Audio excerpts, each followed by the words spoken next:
I am Betty Collins, and this is Inspiring Women, a podcast presented by my company, Bradyware. This is the podcast that advances women toward economic, social, and political achievement. And I, Betty Collins, am here to inspire you today on your journey in life, which includes so many things. This is all about you. I am thankful that you're listening, but more importantly, that you're investing time in yourself. You can find more about inspiring women in this episode on the resources tab at bradyware.com. So today I want to talk about angel investing. And hopefully you can learn how to be an angel investor or even use one. Hopefully this will intrigue your, attention. I have an amazing guest who is a top female investor and offers a way to get started in angel investing and diversify that portfolio. What a great thing to do. You should always be doing that, but this is a way you can also help women. So startups and entrepreneurs struggle, not because of they have an idea or a passion, but it's because they lack capital a lot of the times. And there is that they have maybe a lack of sense of how to run a business, but they have this passionate idea that they really want to get out there. And so capital is a huge issue. And you got to get the right capital, though. I've had plenty of people start businesses with credit cards. Do not do that. You will never win. You'll never get ahead. Or they get too much capital, or they don't have enough and they run out quickly. It's all over the place. So that's why I like the angel investing, because they can help and guide you in a different way that maybe a bank can't, or a private equity. So, but you can get that right capital and then diversify your portfolio by being an angel investor. So startups and entrepreneurs, they struggle, but not because of a great idea or passion, but really it's the lack of capital most of the time and maybe some entrepreneur skills. So you got to get the right capital, and then you've got to get partners with you who can help you know how to navigate through your times. So you could also be the capital and get the capital, be the capital. And if you get to do that, you can diversify your portfolio. So what is it? Well, the dictionary says an angel investor, it's a private investor, maybe a seed investor, maybe that high net worth person who's providing financial backing. Sometimes we think of them as family and friends that come in. You don't always want to do that for sure. But the funds that those angel investors provide, it's probably a one-time investment to help that business get off the ground. Depends on how it goes. Or maybe it's an injection to support and carry the company through its difficult early stages. Or maybe you hit year 5 and you're going to go to a next level and it's going to be some tough doing. So you know me, if you've listened to my podcast, I'm passionate about the marketplace and its success, especially for women. Women are dominating the marketplace, but they don't go as far faster. They have a longer uphill battle sometimes. And I see women in business all the time struggle. It holds them back and it slows down their progress when they don't have that capital or the frustration and they can't give any more mentally and everything, right? I hate seeing that. And angel investing can be a way to solve that. Whether starting up or investing, you can play a role in it. My guest today is Brianna McDonald. She's coming with this amazing experience and with an amazing company, and she has an amazing role in it.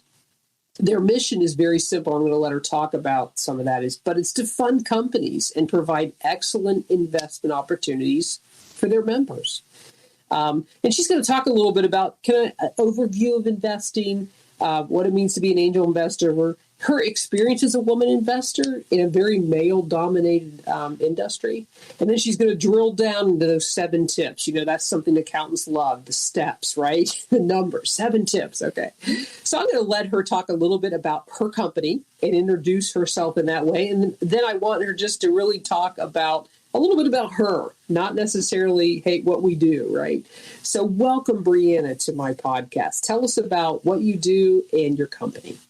Well, thank you so much, Betty, for having me on today to talk a little bit more about this topic. I'm super passionate about it. I'm currently the president for Keiretsu Forum Northwest and Rockies region. I have been in this role now 4 years, but I've been a part of the organization for 15 years. So I participated a lot as an investor, as a member, learning, doing that for many years prior to stepping into the role that I'm in today.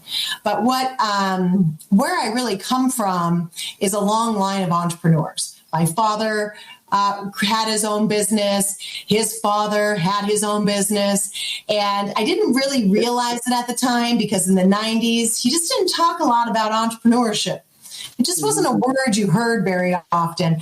And I went into business for myself. I began selling real estate after I finished college and worked with executive relocation with Microsoft and all their acqui-hires that they were bringing on, and had a very successful business doing that and thoroughly enjoyed it. I love to work hard and play hard. And my husband started Keiretsu Forum in Seattle in 2005. And essentially when he started it here, we were the 8th chapter. We have the Northwest and the Rockies regions. There's over now 55 chapters globally on 4 continents and over 3,000 investors in our network, which is really amazing, the work that everybody does. But when he started it here, we were number 8. And he said, come to a meeting. And I was like, why would I go to this meeting? I'm busy. Like, I'm busy doing other stuff. And he's like, no, you'd be great. Like, come to the meeting. Come sit down. And I was like, all right, fine. So, I wanted to be a supportive partner. And so I went to the meeting and I was 26 years old. And I sat at the table with a bunch of gray-haired men. And I listened to company's pitch. And I thought, what on earth am I doing here? Right. And I was trying to figure it out. And so, I'm nice and friendly. I'm in the real estate business. I'm personable and can talk to people. Right. And the first company goes and I'm like, what is this product? And what is this market? And what is your price point? And how do you make money? And I'm like, gosh, I don't belong here. Like, this is my internal, thought process going on, right? We all of us women, we have this, internal critic that goes, you don't belong here. Why are you here? So I'm writing these questions down. But then these men started going, well, how do you make money? And what is your product? And what do you do? And I'm like, oh, well, maybe I might be onto something. And then the next company went, and I sat and I listened, and it was really fascinating being a part of it. And so when the next meeting came up, I was like, hey, can I come to that meeting again? Can I come? That was interesting. Like, I learned some things, and there were some cool people there, and I kind of liked it.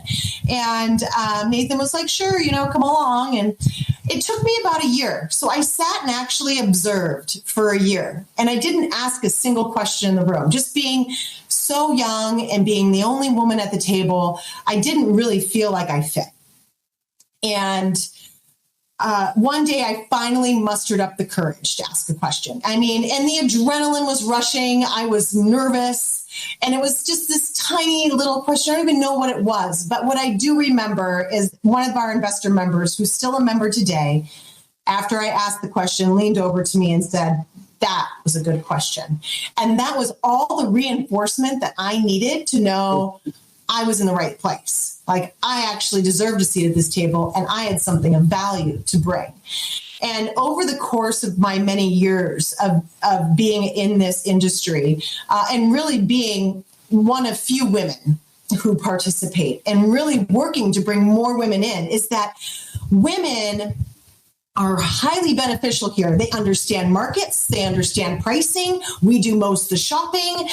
There's a lot of things that come into play with women and how businesses get up and off the ground, how you pick your target market, how you pick your customers. All of this is really important. We just think differently about it than men do. And it's that togetherness that makes it really work. So It took me over a year, and I wrote my first check in a company. I did receive a return. I can talk about that later, but I had some lessons I learned along the way of engagement and things. And so even though I've been in this industry 15 years, the thing I love about it is I'm still learning.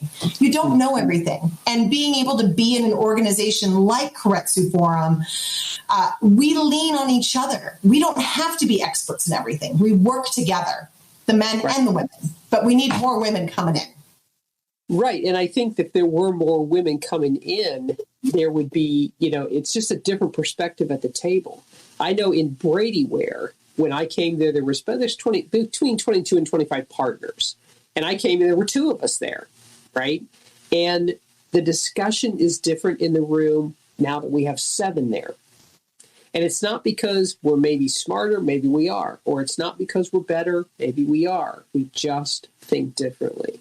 And as women dominate starting businesses and getting them up, I know you see this every day. They get to a point and men are going right past them because they have different skill sets maybe. I don't know. Some of it is the type of businesses women go in. It's hard to get lending. It's hard to get that capital from a traditional bank, even private equity. So, I love your passion behind it because that's what's got to be there. And the marketplace is crucial in this country. If we don't have the marketplace, it means employers don't pay employees. And employees are families and households and communities, right? And when the U.S. doesn't work, the world doesn't work. So entrepreneurship has to work, right?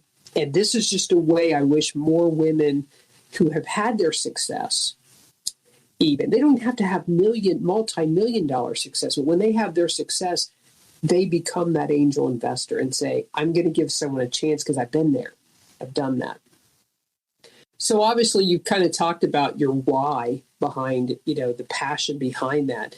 Do you find yourself, though, more attracted to the women-owned businesses that you're hearing, or does it matter? It's entrepreneurship and business is business. Is there a difference for you? So every investor has their own investment thesis, and it's really developed over time. It's what moves you. And so if any woman is thinking about getting into this space, I really encourage them to listen, to learn, and to figure out what that is for them. For me, it's team. And I need a good team. Now, team does not necessarily mean for me in my investment thesis that it needs to be a female CEO, but the team better be diverse. I want to see diversity, and not just between men and women. I want to see diversity across the board, across ethnicity, because that is going to be where the differences are made in terms of thoughts and opinions, and how they come together and how that team culture works. Because at the end of the day, you can have the greatest product in the world with, the best market. And if you have a team that fails to execute, the investment still goes to zero. That said, I've invested in some amazing women that lead teams, but I didn't invest in them because they were a woman. I invested in them because they were awesome. Right.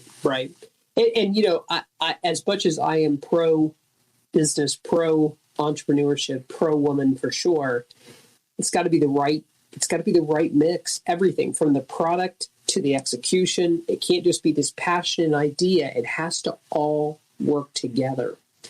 Let me just follow up with one last question with what we're discussing, and that is, when you come in as an angel investor and you come in at 10% or you come in at 50%, depends on how much money you give, right? It depends on what you're there. What generally happens?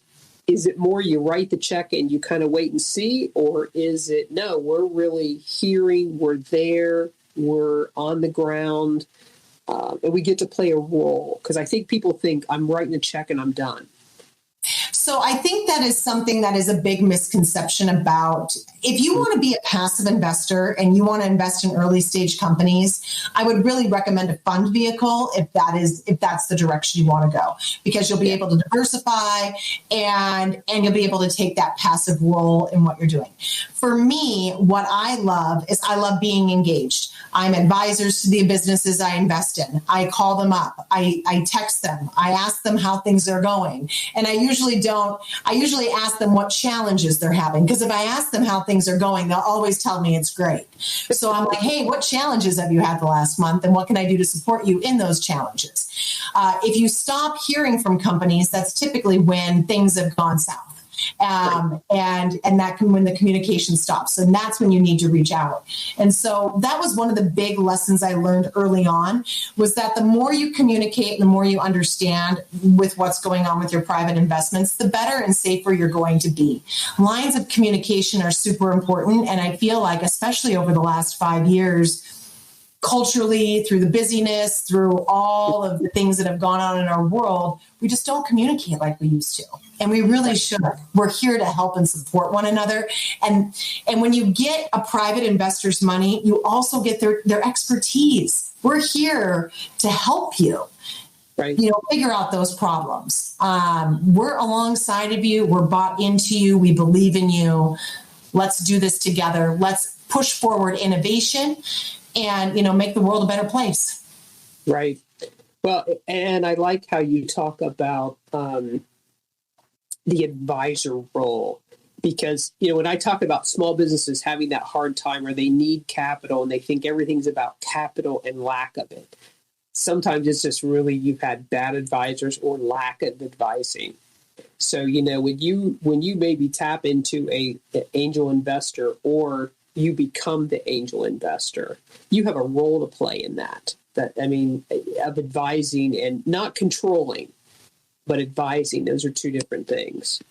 Yeah, no, definitely not. It's up to the CEO to make decisions, but, knowing that you care and that you're engaged is good. It's definitely also, through the due diligence process, and we can get into that too here, but through the due diligence process prior to writing a check, you really get to know who that person is, how they operate, how they respond. And through that process, you'll begin to understand what the rules of engagement are for you as you go forward with that investment, if you choose to make that investment choice. Well, and I definitely want to get into let's get to the 7 tips, because now I have my steps, I have my tips, right? I love all that. I just went on a sales call with a company who just went through a purchase. And boy, I wish they would have had advisors helping them, get through the whole thing. And so I took one of my senior people with me, and they said, "What are we going to do today?" I said, "We're going to listen.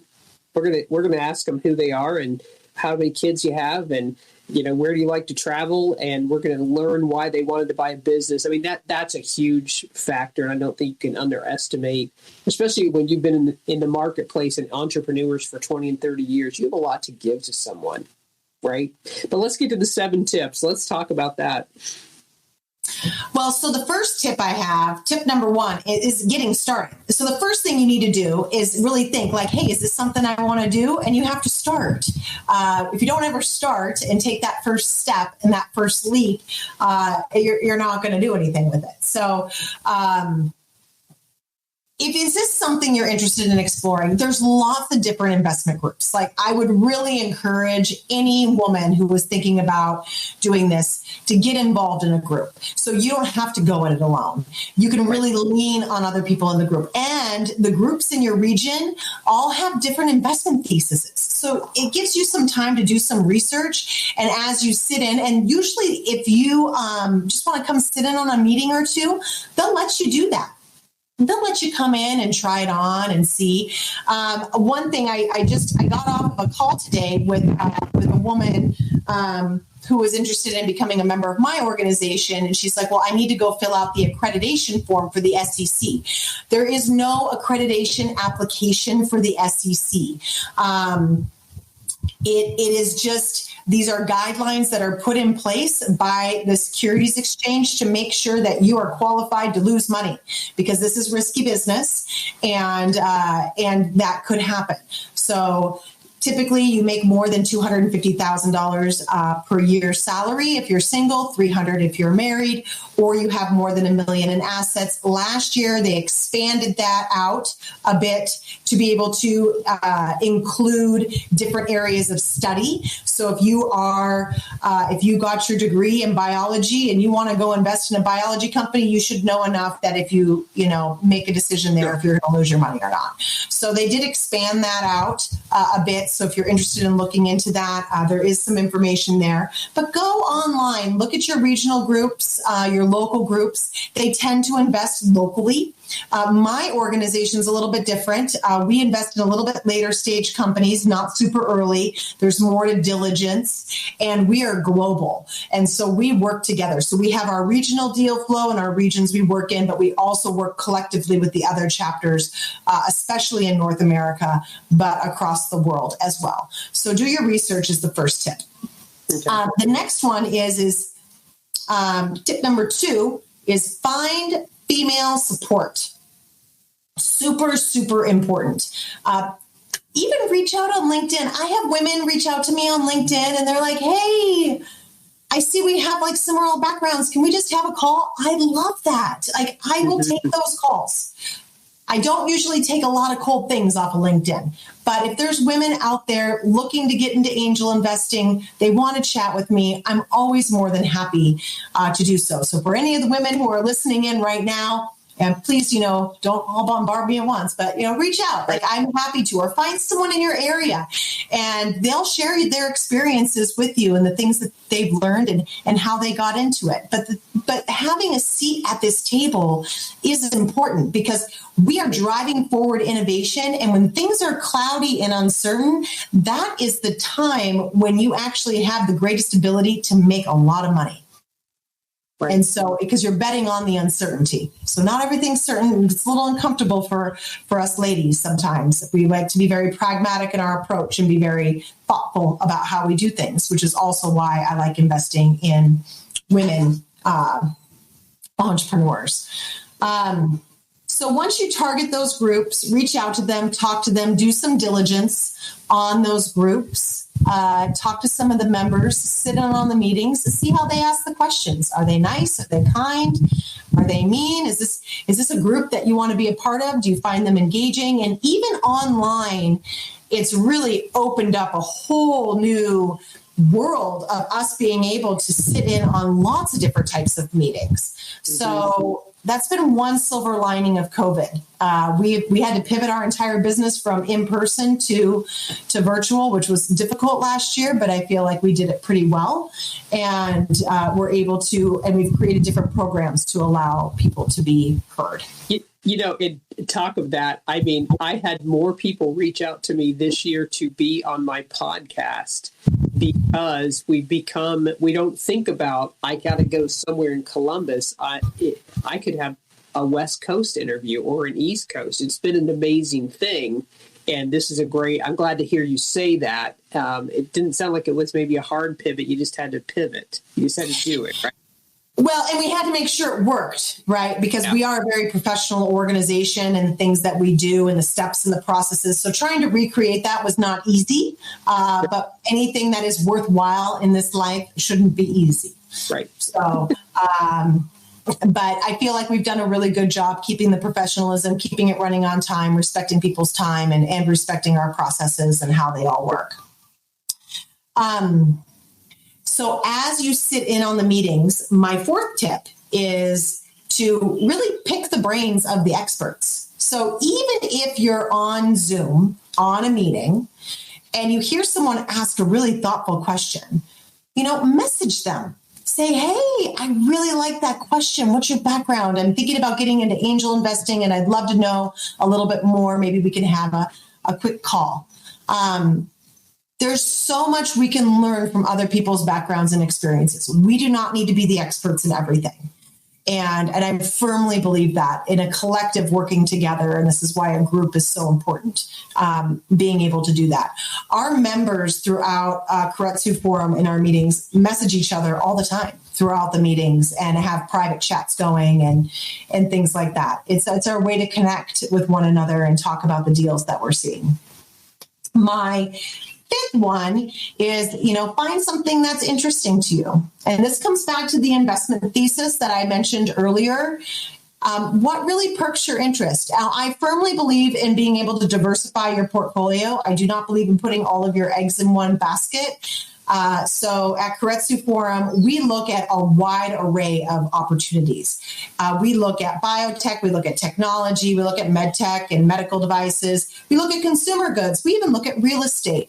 And being able to have a wide range of items in your portfolio is really important because they offset the others in terms of the risk profile and when you're going to be able to see that return. Now, what works for you? And really figuring that out. And it's not something you're going to have the answers to overnight. It's going to just take time and sitting in and learning. 6, we already covered this, Betty, is staying active. So if you do run through the diligence and choose to invest, staying active with that investment, communicating with the CEO, even if you reach out every couple months, just saying, hey, how's it going? What challenges do you have today? Like that should be a tip that you take. Like that's a good question to start with. What challenges have you had this month?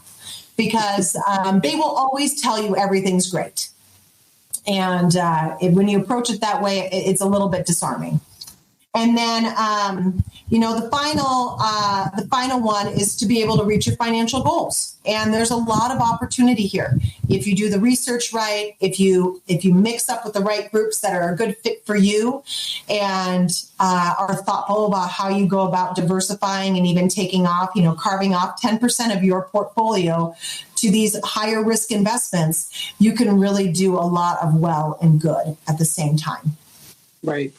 I like that. So those are my 7 tips. Yeah, well and good at the same time. I love that because this can't. I mean, there's nothing wrong with. Here's $100,000 and I want it back, and I'd like to get actually more than $100,000 back. At the same time, man, you're injecting some energy in someone that needs it, and that's all. It's all good. I was fortunate enough to be on a Shark Tank type of thing. I was a judge. And it was 5 young women and they had criteria to be there, so they weren't completely startups. I was never so energized doing it. It was the fun. It was great. Now it's an annual event. I love doing it. So, but I'd love for you to tell us a success story, kind of end with a success story, and maybe then we'll talk about one takeaway, because I would love to hear just where, man, this went so well, right? Well, so I will tell you, we've had a lot of success in life sciences. And life sciences is something that it's not easy to understand, and definitely having some good experts in the room for you to learn from is good.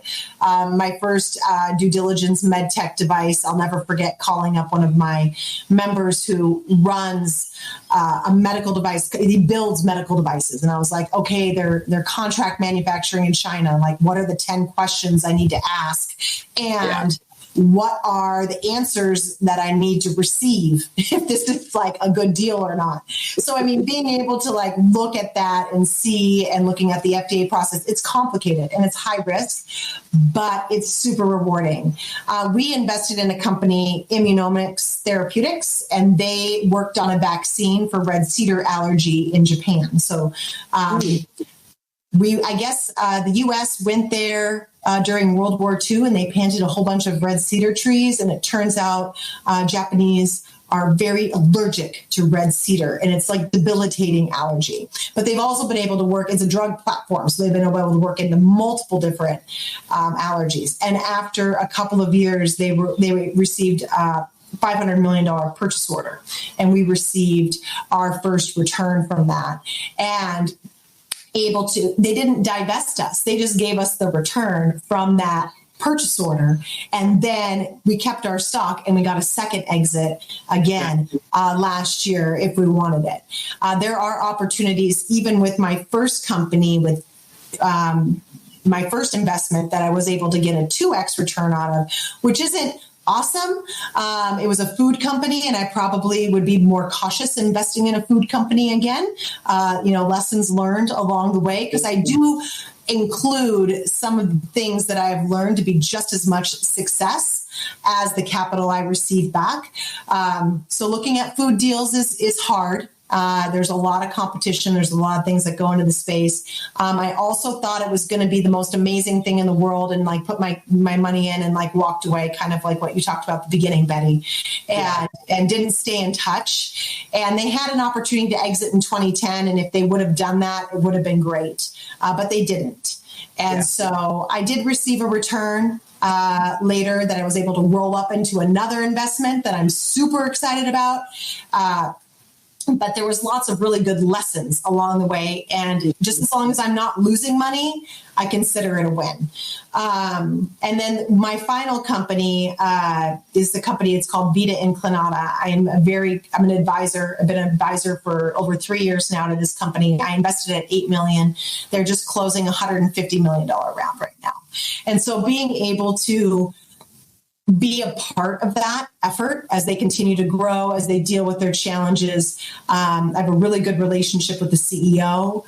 It's been so great to watch their success. He got Forbes 30 under 30 2 years ago. I mean, it's been so fun to watch them create this device that it just didn't follow a formula for me. And that's what made it exciting. It's a system for helicopters. It's a load stabilization system for helicopters. I know diddly squat about that, but I do know a lot about people and about safety and about markets and selling into that. So pulling that expertise out in their go-to-market strategy has been really helpful. But they've been able to close some big military contracts and really accelerate growth. So I have a wide range of things that I invest in, but it's exciting to be a part of. And then my takeaway would be, if you are interested in learning, one, you can always come reach out to me on LinkedIn, or you can go to my website, k4northwest.com. You're always welcome to come in and sit in as a guest at one of my forum meetings. I do 6 per month, and you can kind of see what goes on there. But if you are interested in learning more about angel investing, just go sit and learn. Just go join a group and learn for a year. We spend lots and lots of money on education, and it's okay to spend this on your financial education and be able to do that and learn from others. And if it's something that suits you after a year, then maybe think about writing a check. But there's so much to learn. And as you said from the beginning, tip 1 is just get started. Just get going, do something, especially if it intrigues you, right? So I would tell my audience today, if you want to get into angel investing, you got your person. Or if you want to be, hey, I need an angel investor, you probably got your person, right? So, I so appreciate you being here today. Just have been, I could talk to you for another hour, honestly. But I know your time is valuable. And of course, you're on the West Coast and I'm in the Midwest. And I've never been actually to Oregon or Seattle, or let's see, you're in Idaho as well. I'm in Seattle. Yeah, so I'm based in Seattle. Our region is Vancouver, BC, Washington State, Oregon, Idaho, Montana, Utah, Colorado, and New Mexico. Yeah. I've been to Montana and I've done the whole California thing. I just need to expand a little bit more, but it was great just having you on today. So audience, if you want to be an angel investor or you need an angel investor, don't rule it out. Challenge yourself and maybe get out there and get started like we talked about today. So I'm Betty Collins, and so glad you joined me. Inspiring women, it's what I do, and I'm going to leave you with this. Being strong speaks of strength, but being courageous speaks to having a will to do more and overcome. As your career advancements continue, your financial opportunities will grow. You need to be prepared. And you can do that by going to our website, bradyware.com, to find out more about us and the accounting services that we provide. All this and more about the podcast can be found in the episode show notes.